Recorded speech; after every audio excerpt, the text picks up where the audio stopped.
Hello students. आज हम पढ़ेंगे सेकंड ऑर्डर रिएक्शन यानी द्वितीय कोटि की अभिक्रिया क्या होती है। When rate of reaction depends on two molecules of one reactant और one molecules each of two reactants, the reaction is of second order, है ना। और if in experimentally determined rate equation sum of the powers of concentration terms is 2, or if two molecules or ions or free radicals take part in the slowest step of the mechanism, the reaction is of second order। मतलब क्या हुआ कि अभिक्रिया के लिए प्रयोग द्वारा निर्धारित वेग समीकरण में अगर सांद्रता पदों के घातांकों का योग 2 के बराबर हो या अभिक्रिया होने के लिए आवश्यक अणुओं की जो संख्या है जिनकी सांद्रता में परिवर्तन हो रहा है वो 2 हो, तो ऐसी अभिक्रियाएं जो होती हैं वो सेकंड ऑर्डर अभिक्रियाएं कहलाती हैं। यानी किसी अभिक्रिया में अभिकर्मक एक हो, ठीक है, तथा अभिक्रिया का जो वेग है उसकी सांद्रता के वर्ग के समानुपाती हो, तो अभिक्रिया जो है वो सेकंड ऑर्डर की होगी। और इसी प्रकार यदि अभिक्रिया का वेग प्रत्येक अभिकारक की सांद्रता के समानुपाती हो तो भी अभिक्रिया जो है वो सेकंड ऑर्डर रिएक्शन होगी। मतलब इसका क्या हुआ, देखिए इससे समझिए आप कि माना कि दो तरह से ये सेकंड ऑर्डर रिएक्शन हो सकता है कि A प्लस ए से उत्पाद बन रहा है, यानी दोनों रिएक्टेंट की कंसंट्रेशन सेम है, ठीक है। और दूसरा केस हो सकता है जब A प्लस बी प्रोडक्ट बना रहे हैं, यानी A की कंसंट्रेशन अलग है और B की कंसंट्रेशन अलग है, लेकिन दोनों की कंसंट्रेशन से रेट ऑफ रिएक्शन प्रभावित हो रहा है, तो ये सेकेंड ऑर्डर रिएक्शन है। मतलब सेकेंड ऑर्डर रिएक्शन के अंदर दो प्रकार से हम इनको रिप्रेजेंट कर सकते हैं। पहला, जब अभिक्रिया में केवल एक ही अभिकारक काम में आता है या दो भिन्न अभिकारक समान प्रारंभिक सांद्रता में प्रयुक्त किए जाते हैं, जैसे A प्लस ए जो है इससे प्रोडक्ट बन रहा है, ठीक है। अब सपोज ये लेते हम कि फर्स्ट में इसमें अभिकारक A की अथवा अभिकारक सेकंड में A और B प्रत्येक की सांद्रता जब T बराबर 0 है तो 1 मोल पर लीटर है, ठीक है, सेम कंसंट्रेशन है। तो T समय पश्चात क्या है, X मोल पर लीटर कम हो जाएगा, यानी T समय के बाद A और B की सांद्रता A माइनस X मोल पर लीटर रह जाएगी।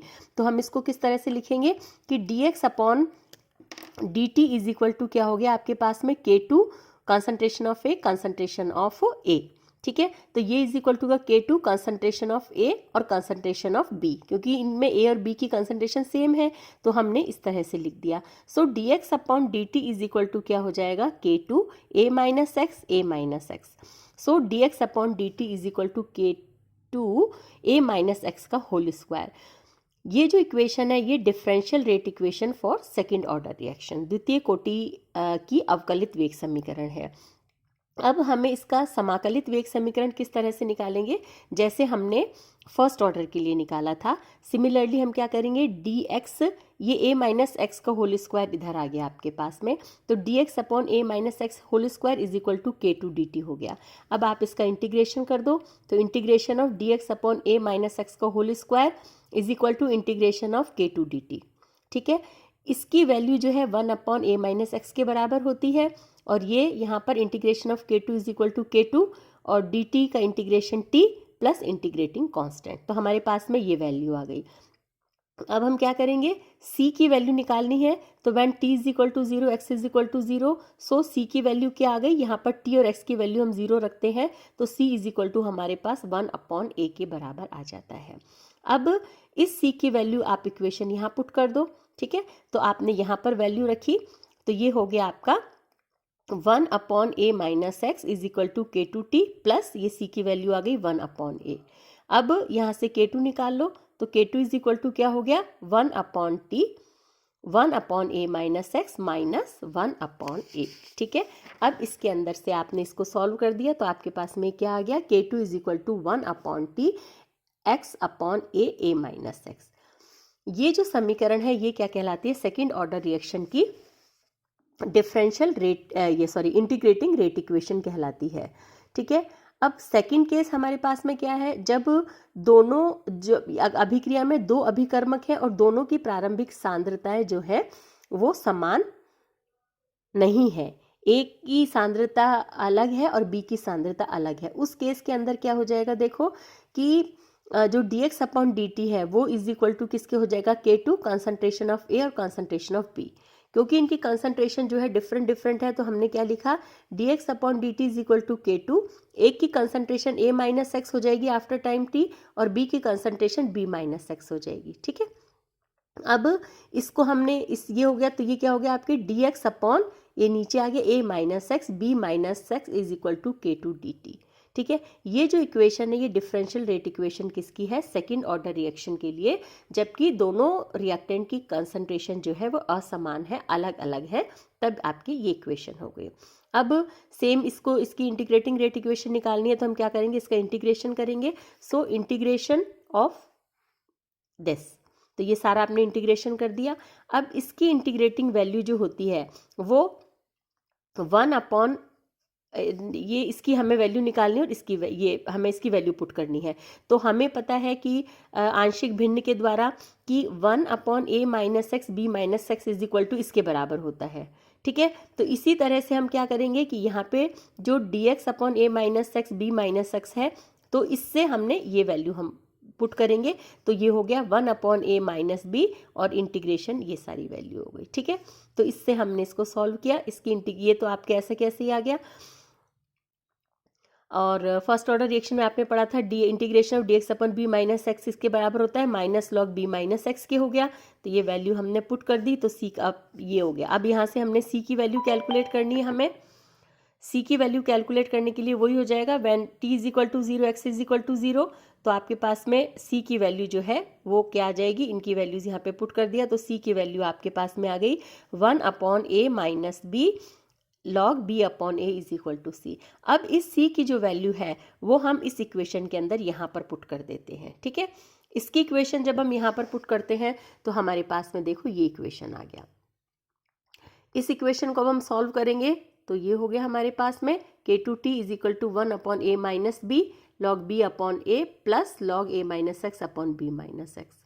ठीक है, और इसको आपने और सॉल्व कर दिया तो ये क्या हो गया, K2t is equal to 1 upon A minus B log, इसको बाहर ये ले लिया आपने यहाँ से कॉमन, तो b upon A minus x B minus x. इसको ln जो है लॉग को हमने लॉग 10 बेस में कन्वर्ट कर दिया, तो K2t इज इक्वल टू आपके पास में क्या आ गया 2.303 upon A minus B log b upon A minus x upon B minus x. तो K2 इज इक्वल टू आपके पास में ये आ गया, और ये क्या है आपके डिफरेंशियल रेट इक्वेशन, ये इंटीग्रेटिंग रेट इक्वेशन है, किसका है, सेकंड ऑर्डर रिएक्शन के लिए इंटीग्रेटिंग रेट इक्वेशन आ गई आपकी। आ गया समझ में।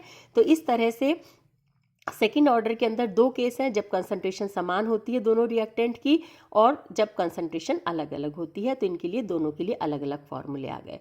तो अब इनका जब हम ग्राफिकल रिप्रेजेंटेशन देखते हैं तो ग्राफिकल रिप्रेजेंटेशन में देखो कि अगर हम x अपॉन ए माइनस एक्स के बीच में और टाइम के बीच में ग्राफ प्लॉट करते हैं तो इस तरह से आता है, और इसका जो स्लोप होगा वो K2 के बराबर होगा। ठीक है, और 1 अपॉन A माइनस एक्स और टाइम के बीच में ग्राफ प्लॉट करते हैं तो स्लोप इस तरह से आएगा, और स्लोप की जो वैल्यू है वो तो K2 के बराबर होगी, और ये जो इंटरसेप्ट है ये इज इक्वल टू किसके बराबर होगा, 1 अपॉन A के बराबर। ठीक है, तो इस तरह से द्वितीय कोटि अभिक्रियाओं का आलेखी निरूपण किया जाता है। उसके बाद में हम देखते हैं कि अगर जब कंसंट्रेशन डिफरेंट डिफरेंट है उस समय के लिए हम देखेंगे कि log A minus x upon ये इसके बीच में ग्राफ प्लॉट करते हैं और टाइम के बीच में, तो हमारे पास में ये जो ग्राफ इस तरह से आता है और उसका जो स्लोप होता है, ठीक है, वो किसके बराबर होगा, K2A माइनस बी अपॉन 2.303 के बराबर आता है। यानी ये आपके हो गया यहाँ पर इसमें b, इसको आप b, ये होगा b। ठीक है, तो यानी कि क्या होगा कि log b a minus x, ये जो आपके है b है ये। ठीक है, तो log b a minus x upon a b minus x के बीच में और t के बीच में ग्राफ प्लॉट करते हैं तो इस तरह से आता है। क्लियर। अब हम देखते हैं सेकंड ऑर्डर रिएक्शन की हाफ लाइफ टाइम क्या होता है। हाफ लाइफ टाइम जैसे हमने 0 फर्स्ट ऑर्डर में देखा सेम उसी तरह से है। तो यहाँ पर आपने क्या किया कि t जो है t हाफ कर दिया और x की जगह a/2 रख दिया।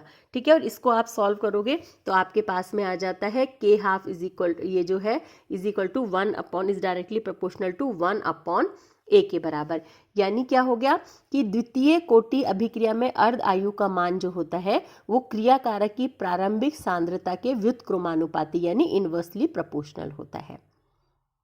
ठीक है, अब इसमें है एक और, इसमें हम चीज देखते हैं सेकेंड ऑर्डर रिएक्शन के लिए कि यदि कोई भी एक अभिकारक आधिक्य में उपस्थित होता है तो आधिक्य में उपस्थित होने पर क्या हो जाएगा कि ऐसी स्थिति में क्या होगा, अभिक्रिया का वेग जो है वो उस अभिकारक की सांद्रता पर निर्भर नहीं करता है। तो उसकी सांद्रता पर निर्भर नहीं करेगा तो वो रिएक्शन क्या हो जाएगी, प्रथम कोटि के अनुरूप ही काम करेगी। इस तरह की जो रिएक्शन होती हैं उन्हें हम सूडो ऑर्डर रिएक्शन या छद्म कोटि की अभिक्रियाएं कहते हैं। आप लोगों ने पढ़ा होगा छद्म कोटि की अभिक्रिया क्या होता है कि जब सेकेंड ऑर्डर रिएक्शन जिसमें हम देखते हैं कि हमें लग रहा है कि रिएक्टेंट तो दो हैं लेकिन वो उसमें से एक रिएक्टेंट जो है वो क्या कर रहा है, अभिक्रिया के वेग को प्रभावित नहीं कर रहा, यानी अभिकारक की सांद्रता पर निर्भर नहीं कर रहा, तो क्या हो जाएगा कि अभिक्रिया की कोटि जो है उसमें एक हो जाएगी। इस तरह की अभिक्रियाओं को हम सूडो ऑर्डर रिएक्शन अभिक्रियाएं कहते हैं।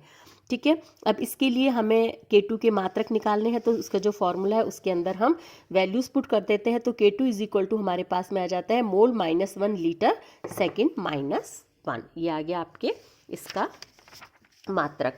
ठीक है, और अब इसके बाद में इसके न्यूमेरिकल हैं, तो जो भी न्यूमेरिकल है उसमें वैल्यूज हमें पुट करनी है और पुट करके हम उनको कैलकुलेट कर लेते हैं। इसके बाद में ये इसके एग्जाम्पल हैं कि कौन कौन से एग्जाम्पल है सेकेंड ऑर्डर रिएक्शन के। ठीक है, क्लियर, ओके, थैंक यू।